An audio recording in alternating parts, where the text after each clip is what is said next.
سعادت کی بات ہے کہ میں ایسی مجلس میں شریک ہو رہا ہوں جو اللہ کے دین کی تقویت، اللہ کے دین کی اشاعت، اللہ کے دین کے کو دعوت کے مقصد کو سامنے رکھ کر منعقد ہو رہی ہے۔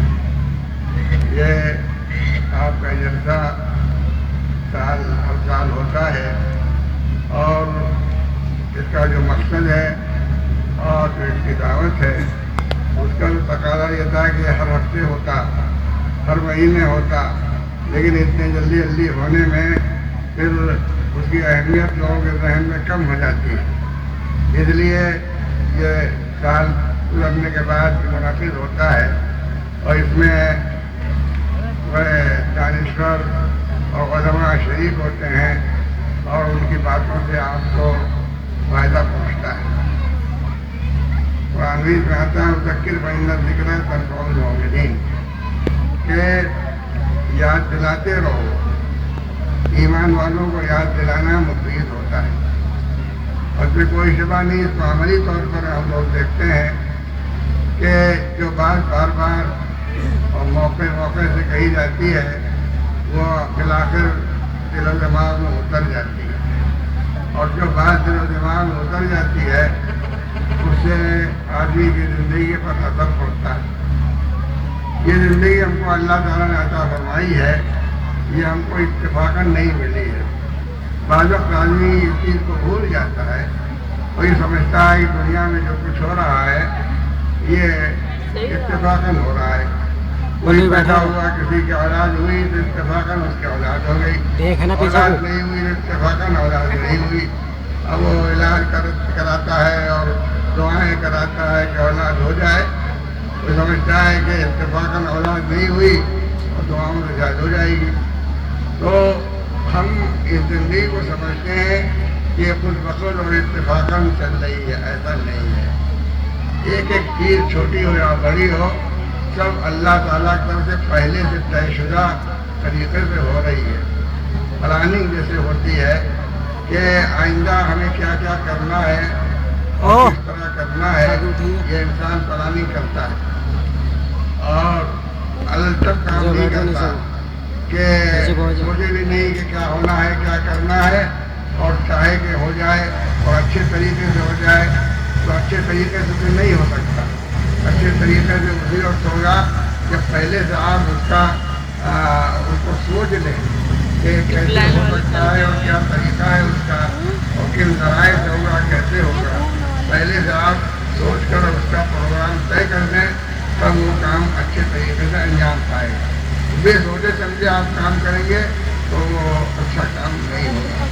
اس لیے اس دنیا کے متعلق کا یہ سمجھنا صحیح نہیں ہے کہ یہ خود بخود چل رہی ہے اور ہو رہا ہے، اور کیوں ہو رہا ہے، کیسے ہو رہا ہے، اس کی طرف توجہ نہیں ہوتی ہے۔ ایسا سوچنا غلط ہے۔ اصل میں اللہ تعالیٰ نے فرما دیا خود قرآن مجید میں کہ جو کچھ ہوتا ہے وہ ہمارے کرنے سے ہوتا ہے، ہمارے علم سے ہوتا ہے۔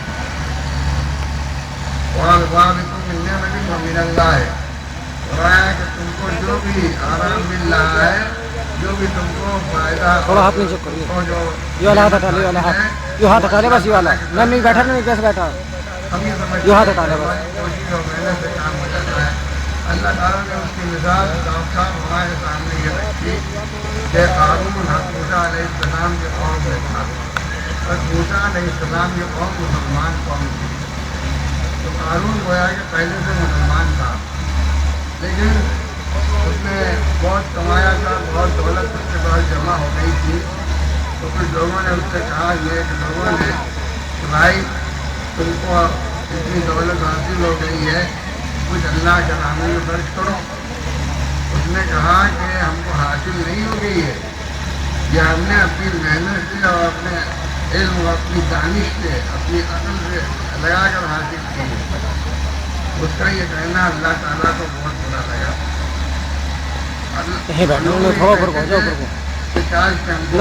جیسے پہلے بیٹھا ایسے بیٹھا رہا، ہم کو بھی اتنا فائدہ حاصل ہوتا ہے جو کہ قارون کا حاصل ہو رہا ہے۔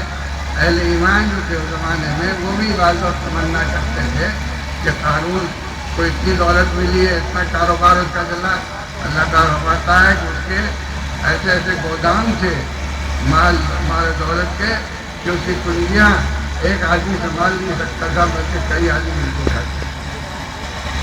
تو اس سے انہوں نے کہا کہ اللہ کے راستے میں خرچ کرو، اللہ نے تم کو دیا ہے۔ اس نے کہا ہم نے اپنی محنت سے حاصل کیا ہے۔ تو اللہ تعالیٰ کو یہ بات بری لگی، اور کیا ہوا؟ اللہ تعالیٰ کے لیے کچھ مشکل نہیں، رات میں زلزلہ سے آیا اور اس کے سارا کارخانے، اس کا محل سب، اور وہ سمیت زمین کے اندر۔ اور یہ بات کوئی ایسی نادر عجیب بات نہیں ہے۔ آپ کے ہندوستان میں کئی واقعات ایسے ہوئے کہ پوری عمارت زمین کے اندر چلی گئی۔ ہم واقعات کو یہ سمجھتے ہیں کہ اتفاقاً یہ واقعات ہوتے ہیں۔ واقعات جو بھی ہوتے ہیں کوئی اتفاقاً نہیں ہوتے، سب پہلے سے اللہ تعالیٰ کے یہاں طے شدہ ہوتا ہے۔ تو ہم کو جو زندگی ملی ہے یہ اتفاقاً نہیں ملی، ہماری جو عمریں ہیں یہ اتفاقاً نہیں ہیں، سب پہلے سے اللہ تعالیٰ نے جو طے کر دیا اس کے مطابق ہوتا ہے۔ اللہ نے کیوں طے کیا؟ اللہ کی حکمت۔ اللہ کا کوئی کام حکمت سے خالی نہیں ہے۔ ایسا نہیں ہے کہ اللہ تعالیٰ کی تکلیف میں مبتلا کر دے اور کسی کو بھیڑوں دے دے بے ضرورت، ایسا نہیں ہے۔ اللہ تعالیٰ کا ہر کام حکمت سے ہوتا ہے۔ وہ حکمت کیا ہے؟ اللہ تعالیٰ انسانوں کے اعمال کو اور ان کے طریقوں کو دیکھتا ہے، جیسا عمل ہوتا ہے اسی کے مطابق اللہ تعالیٰ معاملہ فرماتا ہے۔ ہم دنیا کی زندگی میں خود دیکھتے ہیں اللہ تعالیٰ نے انسانوں کو جو صلاحیتیں دی ہیں، جو انسانوں کے حالات ہیں، وہ ایک مثال ہے سمجھانے کے لیے اللہ تعالیٰ کی طرف سے کہ دیکھو دنیا میں جو کچھ ہوتا ہے وہ اس طریقے سے ہوتا ہے۔ آپ کا لڑکا اگر آپ کا نافرمان ہے تو ظاہر ہے آپ اس کے ساتھ وہ محبت نہیں کریں گے جو محبت آپ فرما بردار لڑکے کے ساتھ کریں گے۔ فرما بردار لڑکے کو آپ سہولتیں زیادہ دیں گے، محبت زیادہ کریں گے، اور نافرمان بیٹے کے ساتھ آپ کو ناگواری رہے گی۔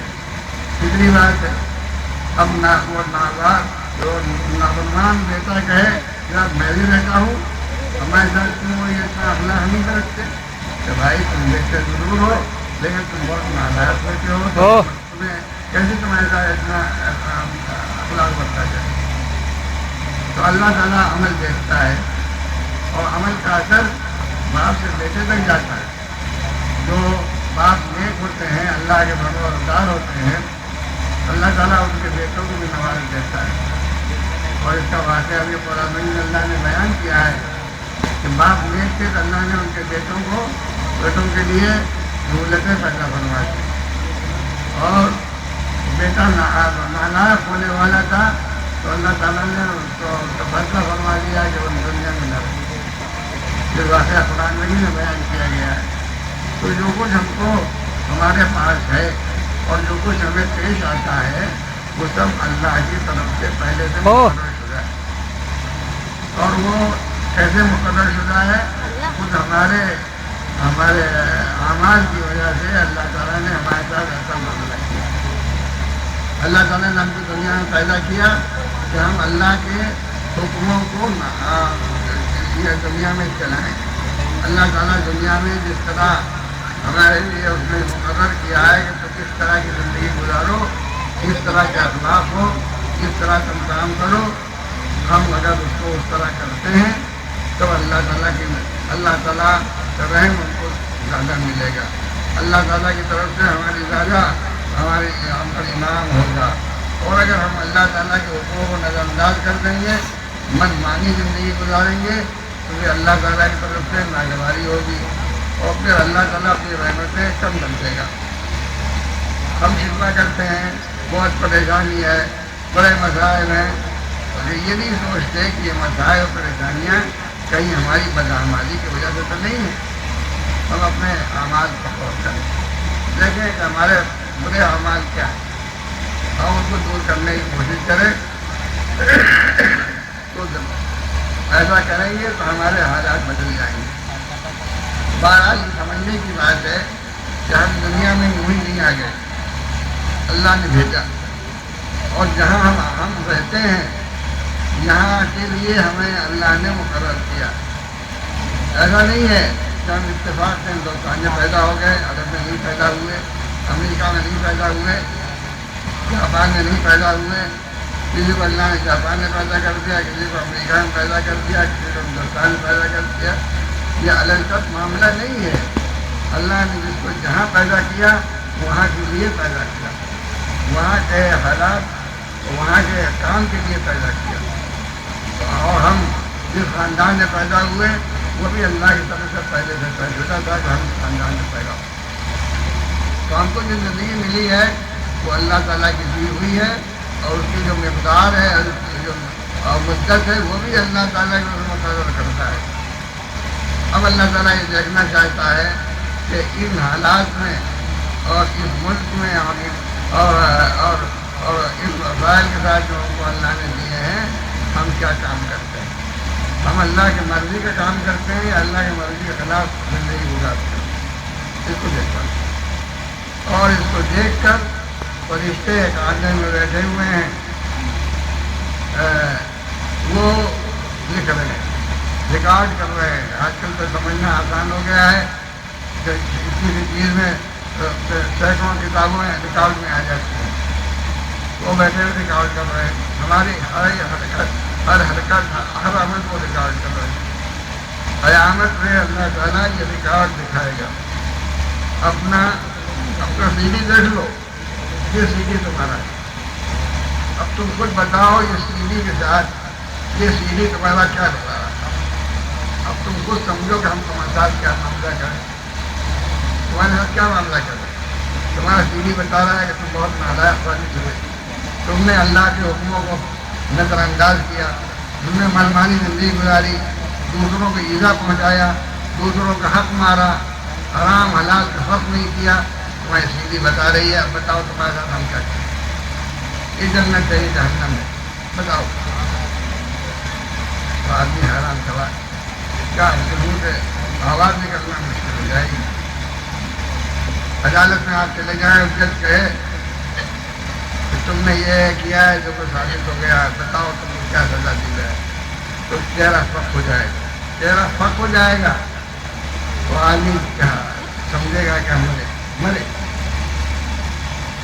اللہ تعالیٰ کے سامنے کیا کرے گا، یہ تمہارا سی ڈی ہے۔ ہمیں اپنے سی ڈی کو ٹھیک کرنے کی ضرورت ہے، اپنے سی ڈی کو درست کرنے کی ضرورت ہے۔ ہمارا سی ڈی اچھا سی ڈی ہو، ہمارے اعمال، ہمارا طریقہ کار اللہ کے حکموں کے خلاف میں۔ اللہ تعالیٰ نے ہم کو بہت سہولتیں دی ہیں، بہت آسانیاں دی ہیں، ہماری یہ زندگی کو مشکل نہیں بنایا، زندگی کو آسان بنایا۔ اللہ تعالیٰ نے زندگی کو آسان بنایا، مشکل نہیں بنایا۔ آدمی یہ نہیں کہہ سکتا کہ ہم کیسے کرتے ہم کر نہیں سکتے۔ 5-7 منٹ میں نماز ہو جاتی ہے، 5-7 منٹ میں نماز ہو جاتی ہے۔ اور روزے میں کیا ہوتا ہے کہ چند گھنٹے کھانا نہ کھاؤ، اور کیا ہے ابھی کھاؤ، خوب کھاؤ، سورج ڈوبنے کے بعد خوب کھاؤ، تو منع نہیں ہے، چند گھنٹے نہ کھاؤ، وہ بھی 1 مہینے کے لیے۔ تو اللہ نے مشکل نہیں بنایا ہے دین کو، دین کو ہم نے مشکل خود کر لیا ہے، اپنے دماغ میں بٹھا لیا ہے کہ ہم کیسے عمل کریں۔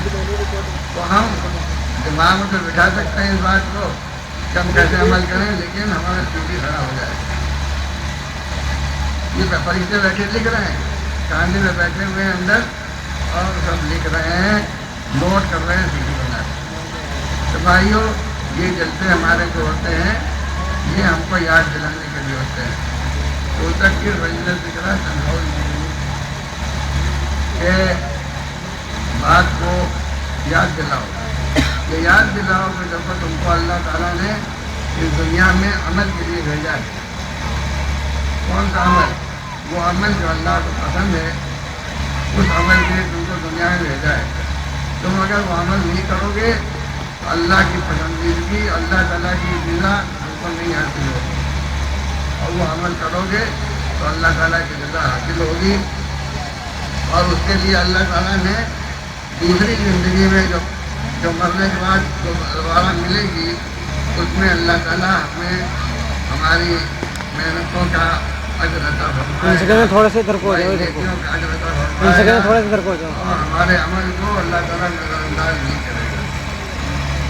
اللہ تعالیٰ صاف صاف کہتا ہے کہ ہم ضائع نہیں، کسی کے عمل کو ضائع نہیں کرتے، ایمان والوں کے عمل کو ضائع نہیں کرتے، لیکن اب عمل نہ ہو آدمی کے پاس تو کیسے وہ امید کر سکتا ہے کہ ہم کو فائدہ حاصل ہوگا، ہم کو عمل کا جو فائدہ ہے وہ ملے گا۔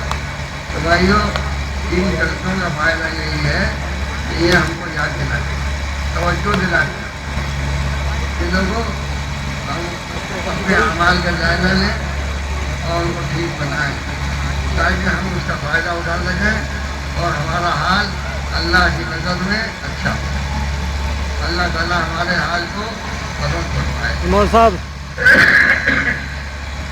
یہ بات تھوڑی توجہ کے ساتھ اور ایسا موبائل کو اوپر کر لو. آسانی سے ہو سکتی ہے، یہ مشکل نہیں ہے۔ جیسے میں نے عرض کیا کہ دین پر عمل کرنا مشکل نہیں ہے، اللہ تعالیٰ نے جو دین ہم کو عطا فرمایا ہے، اس کی پابندی کرنے کا حکم دیا ہے، وہ آسان ہے۔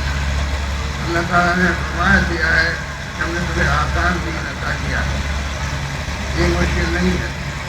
ہم اپنی خواہشات اور اپنی پسند اور اپنی چاہیے زندگی گزارنے میں ایسے منہمک ہو تھوڑا جاتے نیچے ہیں پہنچو، نیچے کہ اس کا خیال نہیں کرتے کہ سر کو نیچے کر لے، سر کو نیچے کو.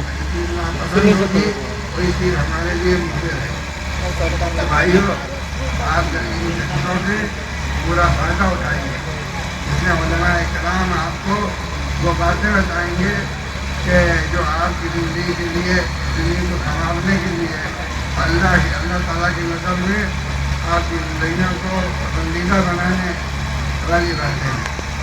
اس سے آپ کو توجہ ہوگی، آپ کے دماغ میں اور دل میں وہ بات جو اترے گی تو پھر آپ اس سے فائدہ اٹھائیں گے۔ آدمی کو بھی بات جو بات اس کے دماغ میں آتی ہے تو اس کے لیے وہ فکر کرتا ہے، کوشش کرتا ہے، دل میں بات آتی ہے تو اس کے لیے کوشش کرتا ہے۔ تو یہ اچھی باتیں جب آپ کے دماغ اور دل میں ڈالی جائیں گی تو اس سے آپ کو فائدہ ہوگا۔ آپ یہ سوچیں گے کہ یہ باتیں جو اچھی ہیں تو ہم کو اس سے اختیار کرنا چاہیے، یہ باتیں جو بری ہیں تو اس کو ہمیں چھوڑ دینا چاہیے۔ کہ اللہ تعالیٰ نے انسان کو اتنی یہ صلاحیت دی ہے کہ اچھے کو اچھا سمجھے اور برے کو برا سمجھے، اچھے کام کو اچھا سمجھے اور برے کام کو برا سمجھے، یہ صلاحیت اللہ نے ہر انسان میں دی ہے۔ انسان جب غیر جانبدار ہو کر بغیر کسی دباؤ سے سوچتا ہے تو اچھی چیز اچھی معلوم ہوتی ہے اور بری چیز بری معلوم ہوتی ہے۔ یہ اللہ کی نعمت ہے کہ اللہ تعالیٰ نے ہم سب کا مزاج ایسا بنایا ہے، فطرت ایسی بنائی ہے کہ اچھے کو ہم اچھا سمجھیں اور برے کو برا سمجھیں، اور جب ہم اچھے کو اچھا سمجھیں گے تو اس کو اختیار کرنے اور اس پر عمل کرنے کا ہی چاہے گا، اور جب برے کو برائی سمجھیں گے تو اس سے بچنے کا اندر احساس پیدا ہوگا اور جذبہ پیدا ہوگا، اور یہ کم ہوگا جب کوئی ہمیں توجہ دلائے، کوئی یاد دلائے بھائی آپ کیا کرتے ہو، جب کوئی بات بری ہے، اللہ کو ناپسند ہے، تو آدمی کھٹک جائے گا اور اس بات کو چھوڑ دے گا۔ بھائی دیکھو یہ کام کرو، یہ کام اچھا ہے، اللہ کو پسند ہے، تو کوئی اجر ملے گا، آدمی کو آگے سائڈ جا ملے گا، اس پر اثر پڑے گا، وہ فیصلہ کرے گا، ارادہ کرے گا کہ ہم اب یہ اچھا کام کریں گے۔ تو ان جلسوں کا بہت بڑا فائدہ ہے، یہ جتنے زیادہ ہوں اور جلدی ہو تو اور فائدہ ہے، لیکن بہت جلدی اگر ہوں گے تو آدمی بعض اٹھتا جاتا ہے۔ اس لیے حکم بھی آیا ہے کہ نافی کے ساتھ کرو تاکہ لوگوں کے دل میں بات صحیح بات اترے۔ تو یہ سالانہ جلسہ ہوتا ہے، سال میں ایک مرتبہ جب یہ جلسہ ہوتا ہے تو کتنا قیمتی ہو جاتا ہے کہ سال بھر ہمیں سننے کا موقع نہیں ملا تھا اور سال بھر کے بعد موقع ملا ہے، ہم اس کو غنیمت سمجھیں اور اس سے ہم پورا فائدہ اٹھا لیں۔ یہ جو ہمیں نعمت سال بھر کے بعد ملی ہے تو یہ نعمت اور بڑھ جاتی ہے، بہت ملنے پڑے تو ایسا نہیں ہے. تو بھائیوں آپ ان جلسوں سے فائدہ اٹھائیے. مولانا عبداللہ مومنی صاحب جس فکر اور محنت سے یہ جلسے منعقد کر رہے ہیں اور جس طرح وہ آپ کو اچھی باتیں فرمانے کی فکر کرتے ہیں بہت قابل قدر بات ہے. اور یہ ان کے اسی اخلاص اور اسی ان کے جذبے کا نتیجہ ہے کہ اتنی دور دور سے لوگ ان کی دعوت پر آتے ہیں اور آپ کے سامنے کوشش کرتے ہیں کہ اچھی باتیں پیش کریں. یہ ان کے اخلاص اور ان کے جذبے کی بات ہے. اور میں بھی ان کی اس کوششوں کی قدردانی میں آیا ہوں اور آپ کو یہ بات سنا رہا ہوں. لیکن میری کچھ مجبوریاں تھیں, میں زیادہ ٹھہر نہیں سکتا, ورنہ میں کل بھی شریک ہوتا آپ کے جلسے میں. لیکن آپ کو توجہ دلاتا ہوں کہ آپ ان جلسوں کی قدر کریں, ان سے پورا فائدہ اٹھائیں اور اپنی زندگیوں کو بہتر بنانے کی کوشش کریں. ایسی صورت میں ان کی کوشش بھی کامیاب ہوگی اور آپ بھی کامیاب ہوں گے اور آپ ترقی کریں گے. اللہ تعالیٰ ہم کو آپ کو سب کو اچھی بات کے ماننے اور بری بات سے بچنے کی توفیق عطا فرمائے اور جو محنت ہو رہی ہے دین کی خدمت کی اس کو قبول فرمائے. ادھر کو